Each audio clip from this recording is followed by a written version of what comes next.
So we've pored over the details for months, interviewed the chief engineer and had sleepless nights about PDK gearboxes and electric power steering. And now we're finally going to drive the new Porsche 991 GT3. Our very first taste of it is at an empty race circuit. Well, you just would, wouldn't you?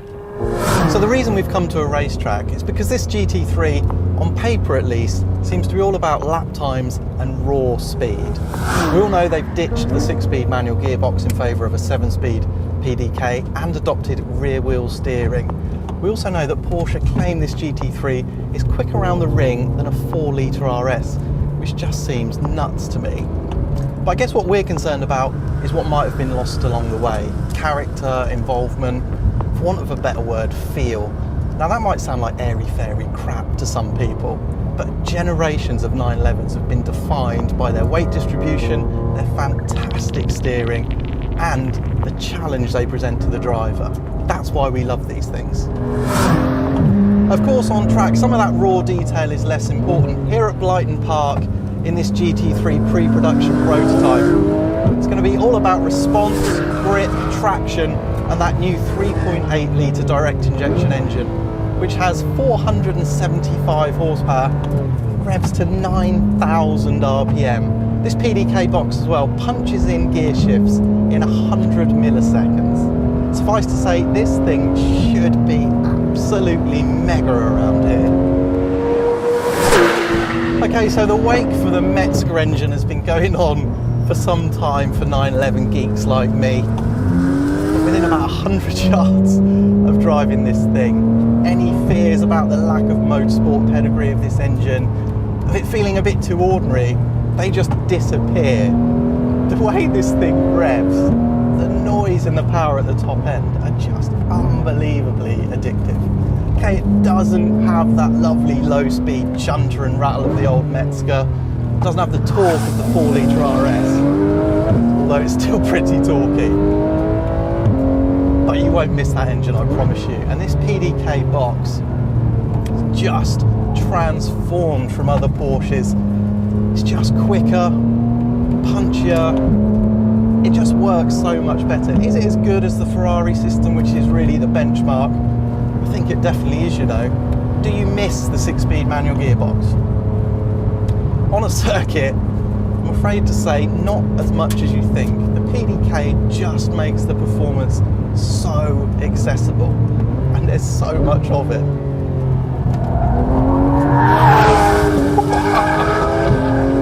Even more impressive than any of that stuff, if that's even possible, is the balance of this thing. The 997 GT3 and RS had mega front ends and fantastic stability, but this thing just takes it up another level again. You basically never have to worry about the rear engine weight distribution at all. Such is the grip on turning, but you still get the advantage on the way out of corners. God, listen to this thing. It is really, really special. The precision and the mechanical grip, just brilliant. And I guess part of that must be down to the rear wheel steering. I have to say, you never feel it work. This car just feels super, super agile. I think we can safely say on track, the new GT3 is just brilliant.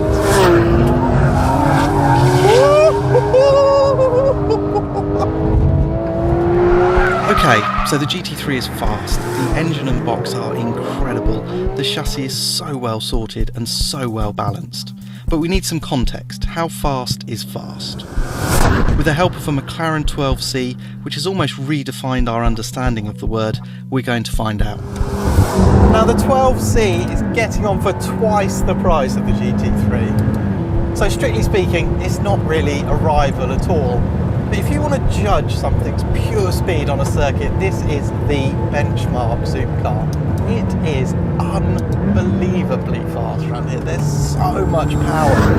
And with the handling mode in track, it's so stiff, as you can see, the way the front's bouncing around. It feels like a proper little race car. If the GT3 get anywhere near this thing, it will be utterly, utterly amazing. When we put on the timing gear, the 12C got around Blyton in 102.7, peaking at 151.7 miles an hour along the back straight. For reference, a Pagani Huayra does a 102.5 around here. The GT3 is nothing like as fast on the straight, peaking at 144.6 miles an hour, but it's better under braking and simply brilliant through fast transitions. Incredibly, it knocks a tenth from the 12C's time with a 102.6. Well, I have to say I am utterly staggered that the GT3 has just gone quicker than the 12C. Okay, probably running stickier tyres, it's got the Sport Max race tyres or whatever they're called, but it's 140 horsepower down and it weighs exactly the same. It's not as quick as the McLaren on the straight, no question about that, but in terms of turning, braking and traction, it actually murders the 12C. I think, on track at least, my 991 cynicism has been swept aside. From here, the big question to me is, has all this grip, all this control, all this dialing out of the rear engine feel actually detracted from this car in terms of a road car, how it feels on the road? Well, fortunately, we know a pretty epic road round here. We're going to go there right now, just see what this GT3 is all about on the road.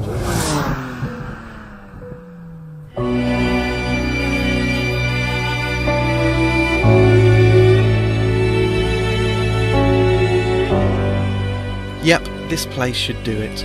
Now all we need is a car to take on the GT3. So we've got the road, and in the Nissan GT-R we unquestionably have the car to test the GT3. Okay, so it's a love it or hate it machine, but that's really on a point of principle rather than the reality of driving this car.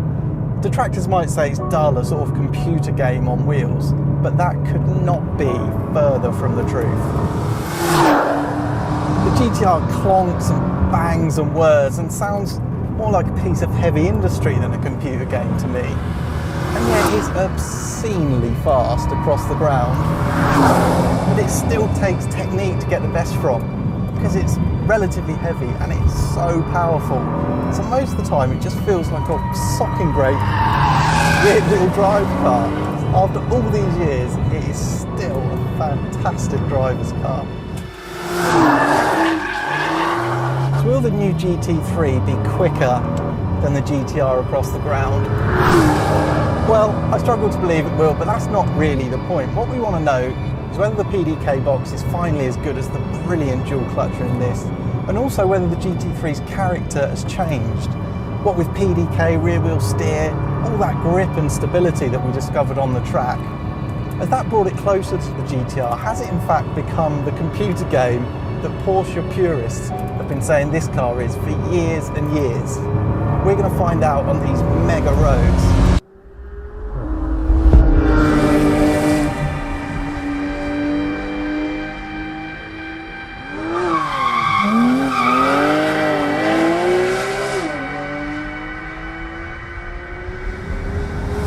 So it's fair to say the GT3 absolutely blew me away on track. So good and so fast and so adjustable. But how does it cope on the road and in the context of that Nissan GT-R? Well, the first thing that strikes you is just how easy it is to drive. The ride's really good. There's a tiny bit of tram lining through the steering to remind you in a GT3. The gearbox is obviously incredibly smooth and it's great in auto mode. So the GT3 feels civilised and just really refined after the GT-R. You could live with this car every day, no problem at all.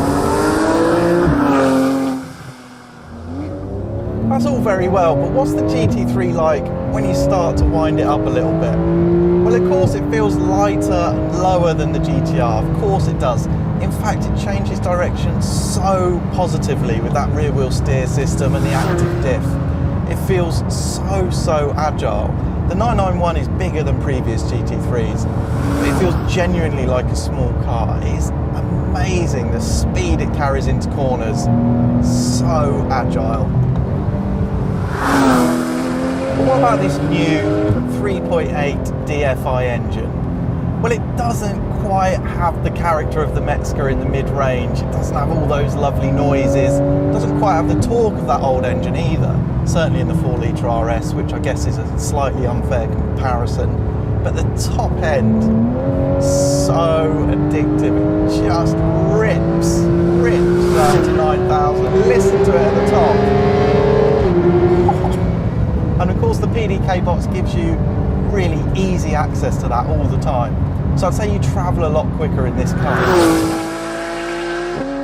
The one really controversial area of the 991 for me is the steering feel. The electric steering is just plain not as good as in the 997. But the motorsport guys have given this thing some steering feel. The accuracy is incredible, partly due to the rear wheel steer again, but it's got genuine feel. In fact, the whole car just sort of courses with information for you, and you can always feel its balance shifting around.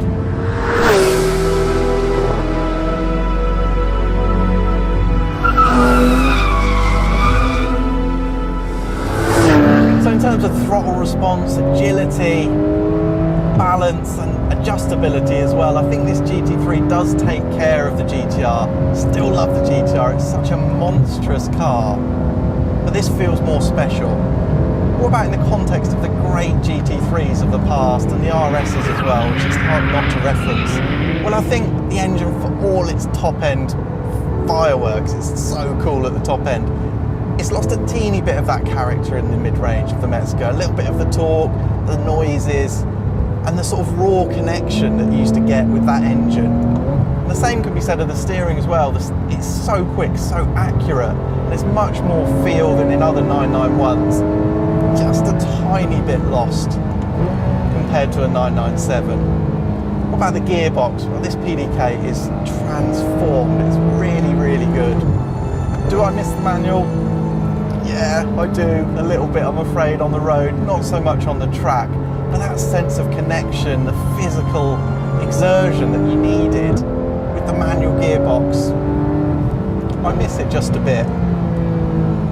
But in every other way, this GT3 is just a triumph. They've nailed it. It's such a sweet car. Most of all, the GT3 still feels like a GT3, and that makes me a very happy boy.